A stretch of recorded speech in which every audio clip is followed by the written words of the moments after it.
Oke, Assalamualaikum warahmatullahi wabarakatuh. Baik, selamat pagi, selamat siang, selamat malam pada teman-teman semuanya. Kali ini Bapak akan memberikan sebuah materi tentang ada studi kasus tentang aplikasi berita. Nah, studi kasus aplikasi berita. Nah, dari studi ini diharapkan nanti murid-murid bisa mengetahui tentang seluk-beluk tahap pengembangan ataupun development dari sebuah aplikasi berita atau biasa disebut aplikasi news app. Nah, kita langsung menuju pada slide PowerPoint ini. Untuk yang pertama, Bapak minta kalian melihat video demo dari aplikasi. Nah, jika linknya dibuka, nanti akan menuju video ini, video YouTube yang bisa kita tonton sebentar.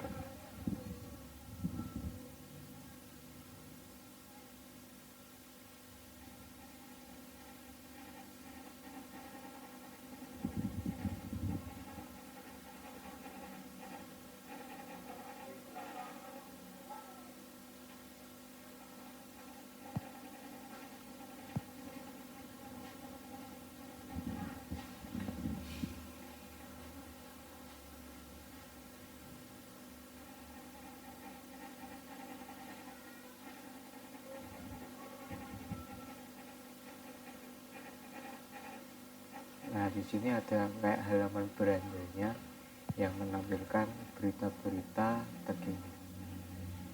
Kemudian jika beritanya diklik menuju pada browser atau browser Chrome itu.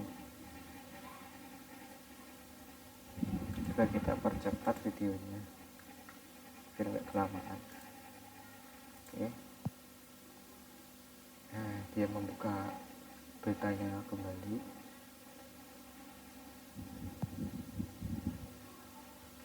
Kemudian melakukan search yang nanti mengambil data ataupun judul dari sebuah berita. Kemudian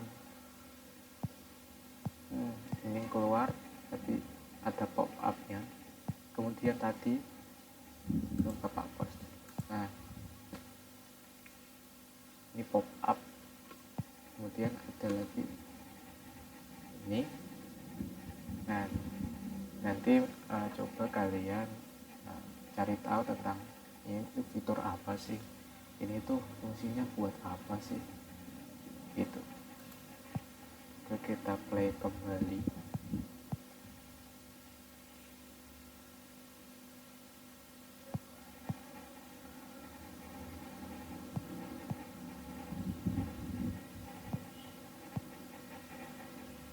Ada teknologi, tadi ada bisnis, ada kesehatan, ada entertainment. Kemudian ada notepad ataupun catatan, bisa menambahkan catatan, ada judul dan deskripsinya. Kemudian bisa diedit.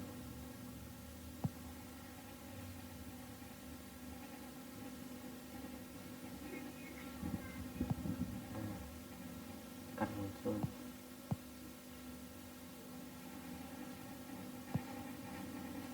Kemudian ada fungsi loginnya. Nah, ini ketika user login akan menampilkan halaman login ataupun register. Login, kemudian bisa masuk pada halaman, kemudian logout kembali untuk melakukan fungsi register. Apabila usernya belum punya akun, maka diarahkan pada halaman register.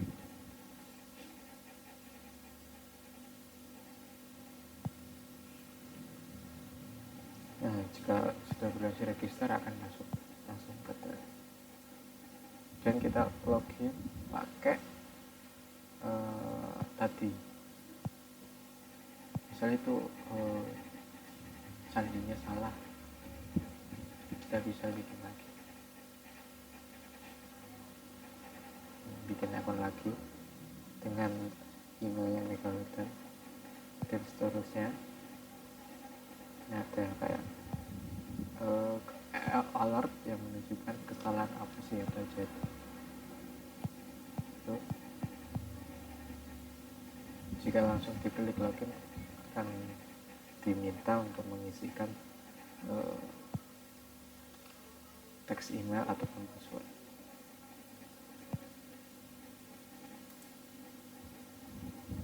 Ketika dia membuka berita,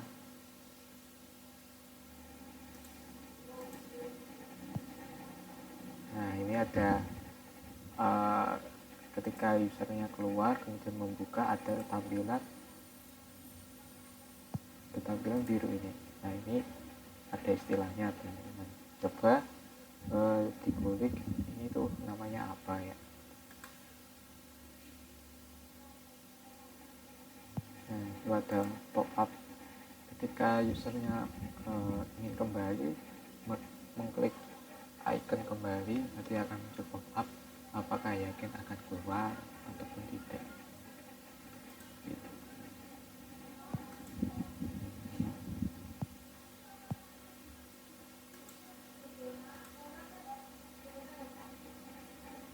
Oke, videonya sudah selesai. Nah dari video yang tadi, elemen-elemen apa aja sih yang digunakan? Nah dari PPT ini Bapak coba rangkum beberapa yang Bapak kasihkan ataupun Bapak jelaskan, dan untuk yang lainnya coba teman-teman bisa menguliknya sendiri agar tergugah semangat untuk mencari tahu. Oke, untuk yang pertama ada Resical View. Nah, Resical View ini adalah UI framework yang memungkinkan tampilan daftar data besar secara efisien. Jadi dia menampilkan sebuah data, misalnya pada contohnya ini ada gambar, kemudian ada judul, dan ada isi ataupun deskripsi yang singkat. Ini kayaknya di limit, yaitu beberapa kata aja, ini misalnya di limit 20 kata gitu. Nah, Resical View ini digunakan untuk apa? Ya, menampilkan data dalam jumlah besar secara efisien, terutama saat data yang ditampilkan dengan digulir atau di scroll. Nah, seperti pada demo aplikasinya tadi, data-data Resical View ini ditampilkan dengan cara di scroll ke atas ataupun ke bawah. Sama juga dengan tadi di sidebar, kemudian ada lagi juga pada notepad, ada scrollnya juga. Nah itu juga pakai untuk Resical View sendiri ada contohnya tuh ada di halaman beranda ini, kemudian pada notepad untuk bagian sidebarnya itu nggak pakai Resical View. Oke, kita beralih dari Resical View ke tadi kan menampilkan sumber data yang banyak. Nah pertanyaannya, sumber data berita itu tuh dari mana gitu. Nah dari misalnya kita membuat news aplikasi berita gitu. Nah di internet tuh sudah disediakan berita yang cukup banyak dan itu terupdate. Nah orang-orang bisa menyebutnya pakai News API. Nah, News API adalah REST API yang sederhana dan mudah digunakan yang mengembalikan hasil pencarian atau JSON. Data yang sudah dikumpulkan dari API itu namanya JSON untuk artikel berita terkini dan historis yang diterbitkan oleh lebih dari 150.000 sumber di seluruh dunia. Artinya dalam REST API ataupun dari News API ini sudah memiliki data 150.000 ribu sumber data di seluruh dunia ataupun sumber berita di seluruh dunia. Nah, itu bisa kita manfaatkan untuk kita mengambil data secara otomatis ataupun secara online, dan itu terupdate terus. Nah, ketika kita buka website News API, tempat kita mencari data-data tersebut. Nah, ini halaman beranda dari web News API. Nah, nanti isinya seperti ini.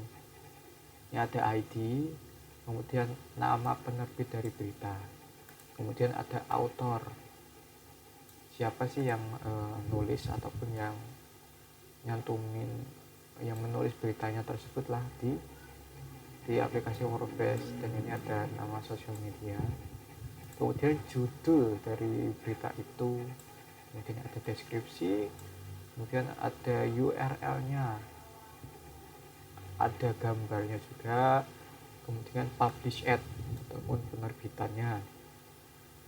Kemudian ini kontennya itu diterbitkan tempatnya di New York, US pada tanggal ini, pada tahun ini, bulan dan tanggal. Nah, begitu juga dengan yang di bawahnya ini ada Fox News, penerbitnya Fox News, ada penulis, judul, dan deskripsi. Nah, dari News API ini bisa kita manfaatkan JSON API-nya untuk kita ambil, kemudian kita masukkan pada aplikasi. Oke, teman-teman, kita lanjut pada, nah, ketika diklik pada kolom berita, apa yang terjadi? Nah, ketika misalnya tadi setelah nyerkol, oh ini beritanya menarik nih, bisa kita buka, pencet. Nah, itu tuh ada istilahnya, namanya open in browser Chrome. Gambarnya salah, gambarnya seperti ini. Nah, ketika dipencet beritanya nanti akan seperti ini.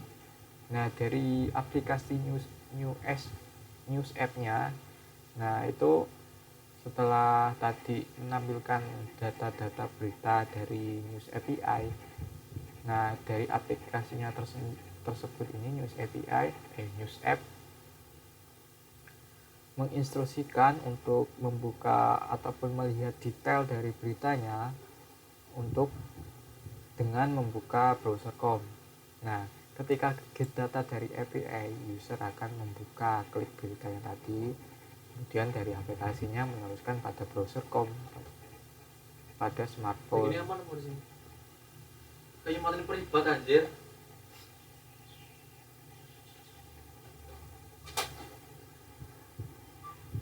Nah, selanjutnya ada ketika diklik pada ikon kiri atas ataupun yang letaknya di sini tadi, apa yang terjadi? Nah, ketika diklik tadi akan memunculkan sidebar.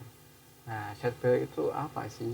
Itu ada sebuah fungsi untuk menampilkan data ataupun fitur-fitur yang terletak di samping halaman aplikasi.